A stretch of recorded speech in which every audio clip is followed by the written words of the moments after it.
Iran ta koya musu darasi a shekara ta 2016 yayin da a yanzu ake bugun kirji da tutiya da su akan cewa su ne suka kama shugaban ƙasar Venezuela Nicolas Maduro. Wannan runduna dai ta Delta Force da ƙasar Amurka take bugun kirji da tutiya da su ne dai aka kama su a shekara ta 2016. Rundunar juyin juya hali na musulunci ta Iran ta IRGC ta kama jirgin ruwan Amurka da ya shiga ruwanta da yankin Iran wato tekun Fasha tare da sojojin Amurka da ke cikinta, kuma an tabbatar da cewa wannan yanki ikon Iran ne, kuma an kama sojojin Amurka da rai ba tare da harbi ko harba harsashi ko guda ɗaya ba kuma tare da turjiya ba suka kama waɗannan sojoji da Amurkan ke bugun kirji da su a halin yanzu, wanda suka ce su ne suka je suka kama Maduro.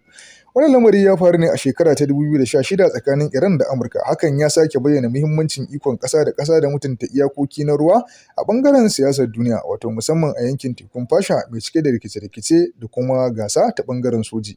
A wancan lokacin da rundunar sojin ruwa ta juyin juya hali na Iran ta yi nasarar kama wani jirgin ruwa na sojin Amurka da ya shiga ruwa a wannan yanki nata na Fasha ba tare da izini ba. A cikin jirgin ruwan akwai sojojin Amurka ciki, har da waɗanda ake dangantawa da manyan rundunoni ta musamman na ƙasar. Abin da ya sha fama da cece-kuce a duniya da kuma ɗaukar hankali shine yadda Iran ta tafiyar da lamarin ba tare da amfani da ƙarfi ba. An kuma kama sojojin da rai ba cikin ƙwarewa ba tare da nuna turjiya ba. Abin da ya fi ɗaukar hankali shine yadda al'amuran suka tafi ba tare da wani tangarɗa ba. A lokacin da Iran ta tafiyar da lamarin, duniya ta yi mamaki ƙwarai da gaske. Masana da dama ciki har da babban mai nazari na jaridar Rasha Muhammad Safiyuddin ya fassara wannan lamari akan wani gagarumin nasara da Iran ta yi akan wata gagarumar wato runduna mafi girma a duniya, wato Iran ta nuna musu darasi. A bangaren Amurka kuwa lamarin ya haifar da cece-kuce na cikin gida, inda ake tambayoyi akan yadda jirgin ya shiga yankin Iran da kuma dalilin da yasa aka bar sojojin cikin wannan hali. Duk da haka an warware rikicin ta hanyar hanyoyin diflomasiyya, inda daga bisani aka saki sojojin Amurkan ta hannun masu shiga tsakani.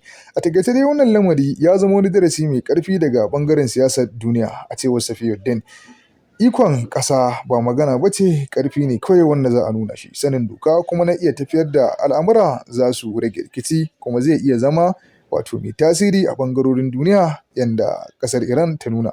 Kuma yankin tekun Fasha yana ci gaba da kasancewa wuri na gwaji tsakanin manyan ƙasashe. Wato wannan lamari ya faru ne a shekara ta 2016.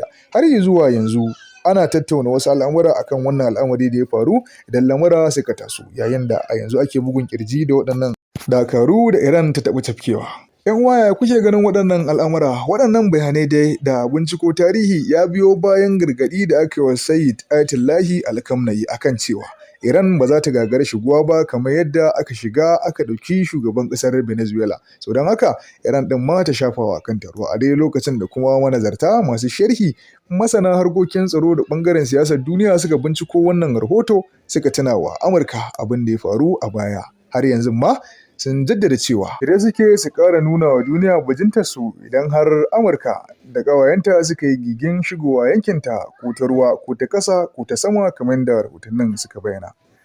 ‘Yan uwa, menene ra'ayinku game da waɗannan al'amura da kuma cacar baka take tasowa tsakanin waɗannan manyan ƙasashe na duniya?